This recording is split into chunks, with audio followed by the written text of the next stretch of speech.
یہاں تک اللہ نے قرآن کریم میں یہ بھی فرما دیا ہے کہ دیکھو یہ زمین قیامت کے دن اس پر جیسے ہم اعمال کریں گے یہ زمین قیامت کے دن بولے گی. یومئذ تحدث اخبارہا، قیامت کے دن زمین خبریں بیان کرے گی، زمین خبریں بیان کرے گی.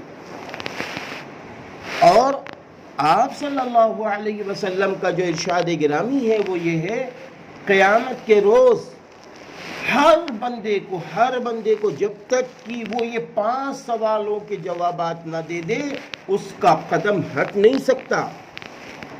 پہلا سوال ہوگا، اللہ نے جو تم کو زندگی دی تھی وہ کس کے طریقے پہ گزاری ہے، کس کی لالچ میں گزاری ہے، کس کے خوف میں گزاری ہے، یعنی اللہ کے حکموں پہ وہ زندگی گزری، پوری زندگی.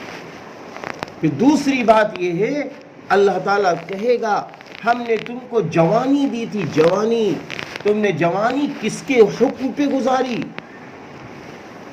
پھر تیسرا سوال ہوگا مال کہاں سے کمایا، چوتھا سوال ہوگا مال کہاں پہ خرچ کیا، پانچواں سوال ہوگا جو کچھ تم جانتے تھے تم نے اس پر کیا عمل کیا. تو بہت توجہ کی ضرورت ہے کہ آج اس میں ایک لفظ ہے زندگی کا سوال اور دوسرا سوال ہے جوانی کا. ایک سوال ہے زندگی کا، دوسرا سوال ہے جوانی کا. تو آج ہم آپ جس مرحلے میں ہیں اس کو جوانی کا مرحلہ کہتے ہیں. اور آپ نے وہ حدیث پاک بھی سنی ہوگی کہ اللہ کی بارگاہ میں جب انسان پہنچیں گے قیامت کا دن ہوگا، اتنا ہولناک دن ہوگا، اتنی سخت دھوپ ہوگی، وہاں عرش اعظم کے 7 سائے ہوں گے. ان 7 سائے میں ایک جوان عابد کو اللہ وہ سایہ عطا کرے گا، جوان عابدہ کو اللہ وہ سایہ عطا کرے گا. تو اللہ تعالی ہم کو یہ تمام نعمتیں عطا فرمائے. اللہ تعالیٰ ایسی زندگی گزارنے والا ہم سب کو بنا دے، ایسی زندگی گزارنے والا بنا دے جس سے اللہ دونوں جہان میں راضی ہو جائے، دونوں جہان میں خوش ہو جائے. میں آپ سے سچ کہتا ہوں، جنہوں نے یہ فیصلہ اپنی زندگی کا لے لیا ہے کہ ہم کو ایمان کی حالت میں جینا ہے، ایمان کی حالت میں مرنا ہے، آج وہ خوشحال ہیں، آج وہ خوشحال ہیں. کیونکہ اللہ کا جو وعدہ ہے حفاظت کا، وہ وعدہ ہے مومنوں کے لیے. اللہ کا جو حفاظت کا وعدہ ہے وہ سچے و پکے مسلمانوں کے لیے ہے. ہاں، ظلم الیقین والے لوگوں کے لیے اللہ کا کوئی وعدہ نہیں ہے. ہاں، ہم خود اپنی زندگی میں دیکھتے ہیں. اچھی بہنوں، آپ بھی اپنی زندگی میں، اپنے سماج میں چاروں طرف رخ کر کے دیکھ سکتی ہیں. جو لوگ ایمان کی روشنی میں جی رہے ہیں، اسلام کی روشنی میں جی رہے ہیں، الحمدللہ آج وہ خوشحال ہیں.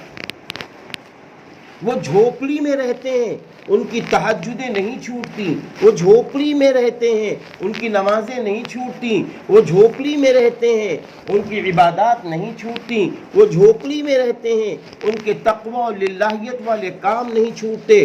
وہ جھوپڑی میں رہتے ہیں، پھر بھی وہ اپنے آس پاس کے لوگوں کی مالی مدد بھی کر لیتے ہیں. وہ جھوپڑی میں رہتے ہیں، وہ میزبان یعنی بہت اچھی میزبانی کا حق بھی ادا کر لیتے ہیں، مہمانوں کے ساتھ اچھا معاملہ بھی کر لیتے ہیں. یہ سارے معاملات کب ہوتے ہیں؟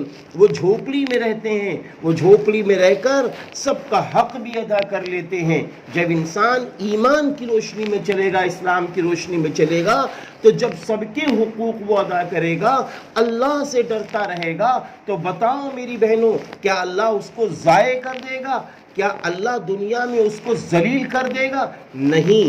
اللہ تعالیٰ نے قرآن میں فرمایا ہے وَأَنْتُمُ الْأَعْلَوْنَ إِن كُنتُم مُؤْمِنِينَ، اور تم ہی بلند ہوگے اگر تم مومن ہو. تو ہمیں کیا بننا ہے؟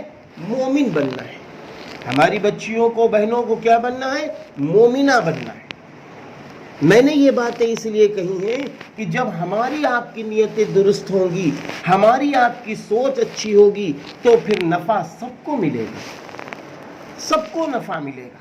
کیونکہ جب انسان کی ایک ہی لالچ ہے اللہ راضی ہو جائے، ایک ہی لالچ ہے کہ اللہ خوش ہو جائے، ایک ہی لالچ ہے اللہ ہماری آخرت بنا دے، ایک ہی لالچ ہے اللہ جنت الفردوس میں نبی کی قربت عطا فرما دے، اور ایک ہی لالچ ہے کہ لمبی لمبی دنیا میں عمریں دے دے، ایمان کے ساتھ دے دے، لمبی لمبی عمریں دے دے، قرآن و حدیث کی روشنی کے ساتھ دے دے، لمبی لمبی عمریں دے دے، اسلام کی روشنی میں دے دے، لمبی لمبی عمریں اس لیے دے دے تاکہ اللہ کے بھٹکے ہوئے بندوں کو اچھی راہ دکھانے والے بنے۔